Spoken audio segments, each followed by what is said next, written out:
Welcome back. एक बार फिर से आप सभी का बहुत बहुत स्वागत है मेरे यूट्यूब चैनल पे। सो फ्रेंड, इस वीडियो में आज हम लोग पढ़ने वाले हैं सिंथेसिस का पार्ट 2। इसका पार्ट 1 आपने अगर नहीं देखा तो प्लीज आप प्लेलिस्ट में जाइए और इसके पार्ट 1 को देखिए। आज हम लोग इस वीडियो में पढ़ने वाले हैं कि किस प्रकार से हम दो या दो से अधिक सिंपल सेंटेंस को जोड़ के एक सिंपल सेंटेंस बनाते हैं, यानी कि ज्वाइनिंग टू और more simple sentences into one simple sentence by using participles. अब देखो, मैंने बताया था कि सिंपल सेंटेंस बनाने का कई तरीके होते हैं, जिनमें से एक मैंने बताया था आपको पार्टिसिपल के बारे में। तो बात करेंगे कि किस प्रकार से हम पार्टिसिपल का यूज करके दो या दो से अधिक सिंपल सेंटेंस को जोड़ते हैं। तो चलिए देख लेते हैं। सबसे पहला हमारे सामने है कि प्रेजेंट पार्टिसिपल, यानी कि प्रेजेंट पार्टिसिपल का यूज करके आप किस प्रकार से सिंपल सेंटेंस को जोड़ सकते हो।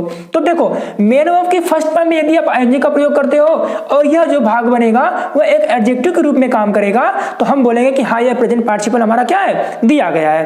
करना है कि जो दो वाक्य हमको दिए जाएंगे उन वाक्यों को प्रेजेंट पार्टिसिपल का यूज करके जोड़ के एक सिंपल सेंटेंस बनाना रहेगा। अब देखो, बनाने के कौन कौन से तरीके होते हैं। सबसे पहले मैंने आप लिख दिया कि जब दोनों वाक्यों का सब्जेक्ट क्या रहेगा, समान रहेगा, तब आप क्या करोगे, प्रेजेंट पार्टिसिपल का यूज करोगे। जो कार्य पहले होगा उसे आप किस में बदल दोगे, प्रेजेंट पार्टिसिपल में बदल दोगे, यानी कि उसी के मेन वर्ब की फर्स्ट फॉर्म में हम क्या लगाएंगे, आईएनजी लगाएंगे। फिर कह रहा है कि इसका प्रयोग हम तब करेंगे जब प्रेजेंट पार्टिसिपल का संबंध किससे होगा, सब्जेक्ट से होगा। यानी जो हम प्रेजेंट पार्टिसिपल बनाने जा रहे हैं उसका संबंध डायरेक्टली किसके साथ होना चाहिए, सब्जेक्ट के साथ होना चाहिए। जो भी हम प्रेजेंट पार्टिसिपल बनाने जा रहे हैं, जिस वर्ब में हम मेन वर्ब की फर्स्ट फॉर्म में आईएनजी लगाने जा रहे हैं, अगर उसका संबंध सब्जेक्ट से है तो हम इन रूल्स को फॉलो करेंगे। अब देखिए, मैंने कुछ एग्जांपल यहाँ पे लिया है और एग्जांपल के तौर पे हम समझ लेते हैं कि किस प्रकार से हम इन दोनों वाक्यों को जोड़ते हैं।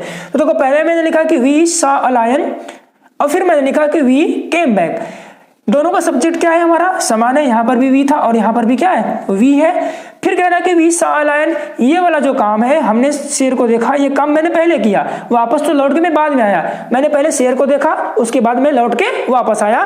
तो कह रहा है कि वी सॉ अ लायन, हमने एक शेर को देखा, वी केम बैक, हम लौट के वापस चले आए। अब देखो, ये जो पहले वाला काम हमारा है, इसी को हमें क्या करना पड़ेगा, प्रेजेंट पार्टिसिपल बनाना पड़ेगा। इसकी वर्ब कौन सी है, SAW, सॉ। फर्स्ट फॉर्म क्या होगी, सी, और जब उसमें आईएनजी लगाएंगे तो बन जाएगा सीन। ये तो हो गया कंफर्म। अब जब दोनों के सब्जेक्ट सेम रहते हैं, सबसे पहले शुरुआत किससे आप करोगे, जब दोनों के सब्जेक्ट सेम रहेंगे तो सबसे पहले हम सब्जेक्ट को नहीं लिखेंगे। ठीक, हम किसको लिखेंगे, जो हम प्रेजेंट पार्टिसिपल बनाएंगे उसी से शुरुआत करेंगे। अब इस सा को अगर मैं प्रेजेंट पार्टिसिपल बनाता हूं तो मेन होंगे फर्स्ट फॉर्म होती है सी, आईएनजी लगा दूंगा, क्या बन जाएगा, सीन। उसके बाद आगे दिया है अलायन, इसको सेम एज इट इज लिखेंगे, सीइंग अलायन। और एक और बात आप ध्यान दीजिए, जब आप सिंथेसिस की प्रक्रिया करते हो, इन दोनों वाक्यों को जोड़ोगे तो पहले वाले वाक्य के समाप्त होते ही हमें क्या करना पड़ेगा, we have to put a comma. तो हम लिखेंगे कॉमा, यहाँ पे सीइंग अलायन, कॉमा लगा देंगे। अब देखो, दोनों का सब्जेक्ट सेम था तो मैंने पहली बार नहीं लिखा था, लेकिन कॉमा के तुरंत बाद हम क्या करेंगे, यहाँ पे सब्जेक्ट को लिखेंगे, वी केम बैक। ये हमारा क्या हो गया, सिंथेसिस पूरा हो गया। फिर दूसरा एग्जांपल कह रहा है, the thief jumped up, he ran away. इसको पढ़ने के बाद हमें पता चल रहा है कि पहले तो चोर ने क्या किया, जंप किया, उसके बाद वह भाग गया। यानी कि जो काम पहले होगा उसे ही प्रेजेंट पार्टिसिपल में बदलना है। तो हम इसमें क्या करेंगे, प्रेजेंट पार्टिसिपल में इस वाले वाक्य से वर्ब को लेके बदलेंगे। और क्योंकि यहाँ पे द थीफ दिया है और यहाँ पे ही दिया है, तो आप इस बात को लेके कंफ्यूज नहीं होना कि ये दोनों अलग अलग है। देखो, यहाँ पे थीफ के लिए ही क्या कर दिया, एक प्रोनाउन का यूज कर दिया, तो दोनों सेम है। तो हम सबसे पहले नहीं लिखेंगे, शुरुआत करेंगे प्रेजेंट पार्टिसिपल से। तो बनेगा जंपिंग अप, क्या बन जाएगा हमारा, जंपिंग अप।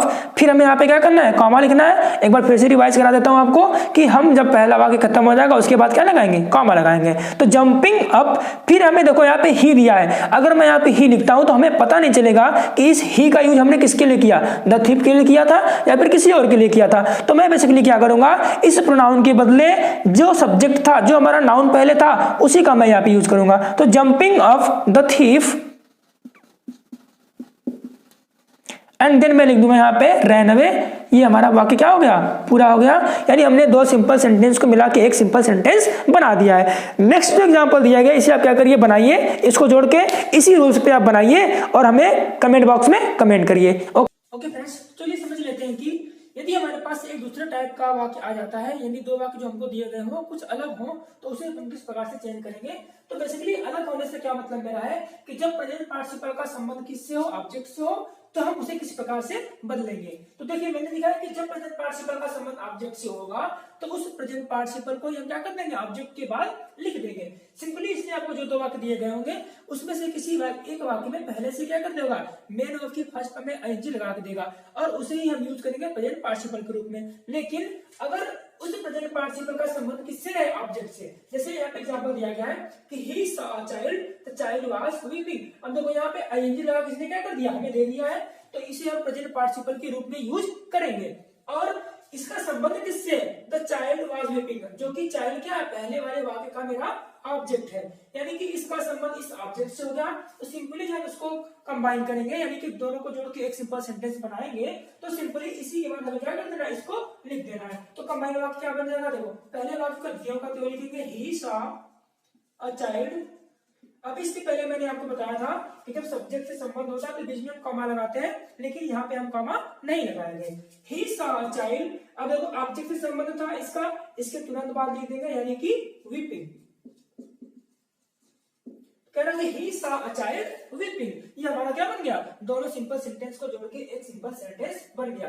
ये जो मैंने यहाँ पे बीच में देखो आप लिखा हुआ है द चाइल्ड वाज, ये सारा का सारा क्या हो जाएगा, गायब हो जाएगा। सिंपली जिसके संबंध रहेगा उसका ऑब्जेक्ट से, ऑब्जेक्ट के बाद हम क्या कर देंगे, प्रेजेंट पार्टिसिपल को लिख देंगे। फ्रेंड्स देख लेते हैं नेक्स्ट एग्जांपल को। कह रहे हैं I saw an old man, he was carrying a bag. अभी I saw an old man, यहाँ पे जो मेरा एन ओल्ड मैन है ये हमारा क्या है, ऑब्जेक्ट है। फिर कह रहा है कि ही वाज कैरिंग अ बैग, अभी यहाँ पे कैरिंग जो है इसका हम क्या करेंगे, यूज करेंगे पार्टिसिपल के रूप में। तो देखो यहाँ पे जो ही वर्ड है वो किसके लिए, एन ओल्ड मैन के लिए, जो कि हमारा इसका ऑब्जेक्ट है, यानी कि इस प्रेजेंट पार्टिसिपल का संबंध किससे बनेगा, इस ओल्ड मैन से, यानी कि ऑब्जेक्ट से बनेगा। तो सिंपली क्या करेंगे, इसी ऑब्जेक्ट के बाद हम यहाँ पे लिख देंगे। तो देखिए बनाते हैं, कंबाइन करने पर क्या बन जाएगा, आई सॉ एन ओल्ड मैन। मैंने आपको बताया है कि इसमें हम कॉमा नहीं लगाएंगे और यहाँ पे मैं सीधे लिख दूंगा क्या, कैरिंग अ बैग, यानी कि मैंने एक बूढ़े आदमी को देखा जो क्या कर रहा था, एक बैग को कैरी कर रहा था, यानी लेके जा रहा था। नेक्स्ट एग्जांपल देखते हैं, a girl came to me, she was smiling. अब कह रहे हैं अ गर्ल केम टू मी, यानी जो लड़की मेरे पास आई वो लड़की क्या कर रही थी, मुस्कुरा रही थी। सिंपली आपको कुछ नहीं करना, सीधे इस बात को जोड़ लीजिए, इसको लाके हम क्या कर देंगे, इस सेंटेंस के बाद लिख देंगे। तो बन जाएगा a girl came to me smiling. ठीक है फ्रेंड्स, उम्मीद करता हूँ आपको समझ में आ रहा होगा।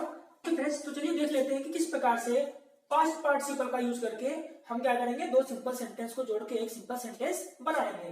तो देखो पास्ट पार्टिसिपल यानी कि मेन वर्ब की थर्ड फॉर्म जो होगी वो किसके रूप में काम करेगी, एडजेक्टिव के रूप में काम करेगी। मैंने आपको पहले ही बता दिया कि सारे जो पार्टिसिपल होंगे सबको एडजेक्टिव के रूप में ही काम करेंगे, लेकिन जो प्रेजेंट पार्टिसिपल था वो मेन वर्ब की फर्स्ट फॉर्म में आईएनजी लगाने से बनता था, और जो पास्ट पार्टिसिपल है यह मेन वर्ब की थर्ड फॉर्म से बनता है। अब देखिए कहने की पहला पॉइंट कि जब कार्य क्या हो गया होगा, समाप्त हो गया होगा, यानी कि जो काम होगा वो समाप्त हो गया होगा, अभी जारी नहीं होगा वो। दूसरा कहना है कि हुआ और हुए का भाव प्राप्त हो, यानी कि जब उसके हिंदी में सेंस निकालेंगे तो हमारा कहीं ना कहीं सेंस कैसा निकलेगा, या तो हुआ या तो हुए का सेंस निकलेगा। तीसरी बात कह रही है कि मेन वर्ब की थर्ड फॉर्म का यूज नाउन से पहले किया जाएगा, यानी इस वाक्य में जो भी मेन वर्ब की थर्ड फॉर्म आएगी जो कि एक एडजेक्टिव के रूप में काम करेगी, तो एडजेक्टिव का काम ही होता है किसी भी नाउन या प्रोनाउन को क्या करना, विशेषता बताना, और जिसकी वो विशेषता बताएगा उसी के पहले हम क्या कर देंगे, उसको रख देंगे। अब एग्जाम्पल के माध्यम से समझते हैं किस प्रकार से हम इसका यूज करेंगे। कह कि he had a coat, the coat was torn, यानी कि उसके पास एक कोट थी और कोट कैसी थी, टर्न का मतलब फटी हुई थी। तो कहीं ना कहीं इस कोट की विशेषता कौन बता रहा है, जो मेन वर्ब की थर्ड फॉर्म इसमें यूज किया गया है टर्न, या उस कोट की विशेषता बता रहा है कि कोट कैसी थी, फटी हुई थी। तो मैंने बताया कि मेन वर्ब की थर्ड फॉर्म का यूज हम कहां पे कर देंगे, नाउन से पहले कर देंगे। तो पहले वाले वाक्य को जो का क्या लिखते हैं, ही हैड, यहां तक मैंने लिख दिया। उसके बाद अ कोट, उसके पास एक कोट थी, लेकिन कोट कैसी थी, टर्न थी। ही हैड अ, अब इसी कोट से पहले हमें क्या करना पड़ेगा, इस टर्न का यूज करना पड़ेगा, तो हो जाएगा he had a torn coat, यानी उसके पास एक कोट थी, कोट कैसी थी, फटी हुई थी। क्योंकि कोट की ही विशेषता होती है कि कोट फटी हुई थी, तो हमने क्या कर दिया, कोट से पहले मेन वर्ब की थर्ड फॉर्म का यूज कर दिया, जो कि हमारा किससे बन गया, पास्ट पार्टिसिपल से बन गया। नेक्स्ट एग्जांपल देख लेते हैं, she found a book, the book was lost. अब देखो बुक की विशेषता है कि बुक कैसे हो चुकी थी, लॉस्ट का मतलब खो चुकी थी।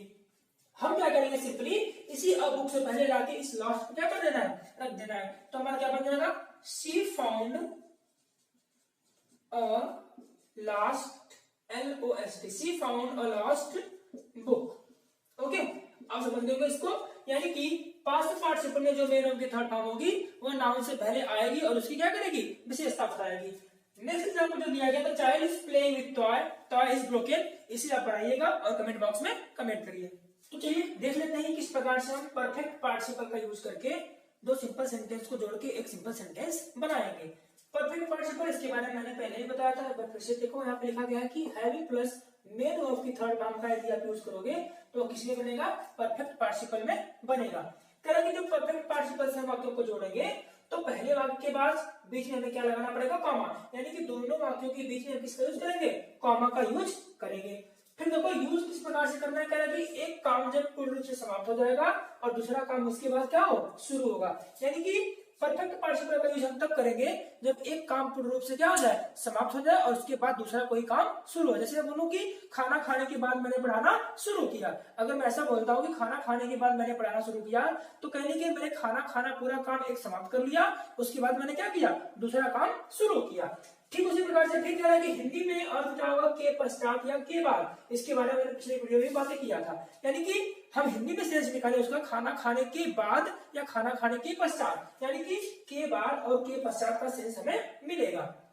तीसरी पॉइंट कह रही है कि पैसिव वॉइस में having been plus main verb की थर्ड फॉर्म का यूज करेंगे। देखो अभी अगर बात करें एक्टिव वॉइस की, तो एक्टिव वॉइस में तो हैविंग प्लस वर्ब की थर्ड फॉर्म हो जाएगा, लेकिन अगर कोई एग्जांपल हमारे पास ऐसा आता है जो पैसिव वॉइस में रहेगा तो हैविंग बीन प्लस वर्ब की थर्ड फॉर्म का यूज हमें करना पड़ेगा। पहचानेंगे कैसे, इस एम आर वाज वेयर के साथ यदि मेन वर्ब की थर्ड फॉर्म को मिलती है तो हम सिंपली समझते हैं कि किसमें, पैसिव वॉइस में है। तो एक्टिव वॉइस और पैसिव वॉइस के बारे में आपको जानकारी पहले से ही होगी, उस बेसिस पे मैं ये बातें आपको बता रहा हूँ। अब देखो एग्जांपल समझ लेते हैं। करेंगे she wrote a letter, she slept. अभी पढ़ने के बाद हमें समझ आ रहा है कि उसने एक पत्र लिखा और उसके बाद वो क्या हो गई, सो गई। एक काम पूरा उसने समाप्त कर लिया, उसके बाद दूसरा काम शुरू किया। तो किससे जोड़ेंगे, परफेक्ट पार्टिसिपल से जोड़ेंगे। तो ये जोड़ते हैं, तो she wrote a letter, she slept. तो देखो क्या बनेगा, अभी हमें क्या करना है, हैविंग बीन, और हाँ हैविंग बीन का यूज हम क्या करेंगे, सबसे पहले करेंगे यदि वो पैसिव वॉइस में है तो, और यदि वो एक्टिव वॉइस का वाक्य है तो हैविंग प्लस मेन वर्ब की थर्ड फॉर्म का यूज सबसे पहले करेंगे। She wrote a letter, she slept, इसे हमें क्या करना है, परफेक्ट पार्टिसिपल का यूज करके एक सिंपल सेंटेंस बनाना है। सबसे पहले हम यूज करेंगे हैविंग प्लस वर्ब की थर्ड फॉर्म का, क्योंकि हमारा वाक्य एक्टिव वॉइस का इसलिए इसका यूज करेंगे। यदि हमारा वाक्य पैसिव वॉइस में होता तो हम क्या करते हैं, हैविंग बीन प्लस वर्ब की थर्ड फॉर्म का यूज करते। तो देखो having and then main verb की थर्ड फॉर्म, तो हमारा सेकंड फॉर्म में रोट हो जाएगा written, having written a letter. अभी मैंने आपको बताया था कि जब दोनों वाक्यों को जोड़ेंगे तो बीच में किसका उपयोग करेंगे, कॉमा को। तो having written a letter, comma. अभी हम देखो, हमने इसके पहले भी आपको बताया था कि यदि दोनों के सब्जेक्ट सेम होते हैं तो पहले सब्जेक्ट को नहीं लिखते हैं, हमने वैसा ही किया। यहाँ पे हमने सब्जेक्ट को नहीं लिखा है तो हम क्या करेंगे, कॉमा के बाद सब्जेक्ट को लिखेंगे, सी स्लेप्ट। अगर मान लीजिए यहाँ पे किसी का नाम होता और इस नाम के बदले यहाँ पे प्रोनाउन सी आया होता तो हम ये नाम वाला यहाँ पे यूज करते, लेकिन दोनों जगह प्रोनाउन ही था तो हम यहाँ प्रोनाउन को क्या करेंगे, यूज करेंगे। नेक्स्ट देख लेते हैं, he learn a poem, he went home. उसने पहले पोएम को याद कर लिया, सीख लिया, उसके बाद वो अपने घर गया। एक काम पूरा समाप्त हो गया, उसके बाद दूसरा काम शुरू हो गया। तो किससे बनाएंगे, परफेक्ट पार्टिसिपल से। क्या करना पड़ेगा, वाक्य हमारा एक्टिव वॉइस का है तो लिखेंगे हैविंग मेन वर्ब की थर्ड फॉर्म लर्न ही होती है, हैविंग लर्न अ पोएम। एक वाक्य खत्म हुआ, दूसरे वाक्य के बीच में क्या लगाएंगे, कॉमा लगाएंगे। अब देखो यहाँ भी ही था और यहाँ भी ही था, इसीलिए मैंने ही को पहले नहीं लिखा, ही को बाद में लिखूंगा, ही वेंट होम। ठीक है, नेक्स्ट देख लेते हैं, he was tired, he slept. अब देखो इस एम आर वाज के साथ मेन वर्ब की थर्ड फॉर्म जो कि हमारा किसमें है, पैसिव वॉइस में है। तो सिंपली हमें बस यही करना है, हैविंग और मेन वर्ब की थर्ड फॉर्म की जगह पे हम क्या कर देंगे, having been plus main verb की थर्ड फॉर्म। तो देखो दोनों का सब्जेक्ट सेम है, पहले नहीं लिखेंगे, कॉमा के बाद लिखना पड़ेगा। तो शुरू कर देते हैं, हैविंग बीन टायर्ड, कॉमा लगाएंगे, सब्जेक्ट लिखेंगे ही स्लेप्ट। अगर मैं इसकी हिंदी की बात करूं तो लिखा है कि हैविंग रिटन अ लेटर, एक पत्र लिखने के बाद सी सिलेक्ट हुआ, सो गई। के बाद और के पश्चात का सेंस हमें मिला। फिर कह रहा है कि हैविंग लर्न अ पोएम, एक पोएम लर्न करने के बाद ही वेंट होम, वो अपने घर गया। इसमें भी के बाद और के पश्चात का सेंस हमको मिला। फिर कह रहा है कि हैविंग बीन टायर्ड, थके होने के बाद ही स्लेप्ट, वो क्या हो गया, सो गया। तो कहीं ना कहीं मैं यह देख पा रहा हूं कि जिसमें भी मैंने इसका यूज किया हैविंग प्लस वर्ब की थर्ड फॉर्म या फिर हैविंग बीन प्लस वर्ब की थर्ड फॉर्म, सब में हिंदी में सेंस के बाद और के पश्चात हमें मिल रहा है। और एक काम पूरा जब समाप्त हो गया उसके बाद कोई दूसरा काम शुरू हुआ है।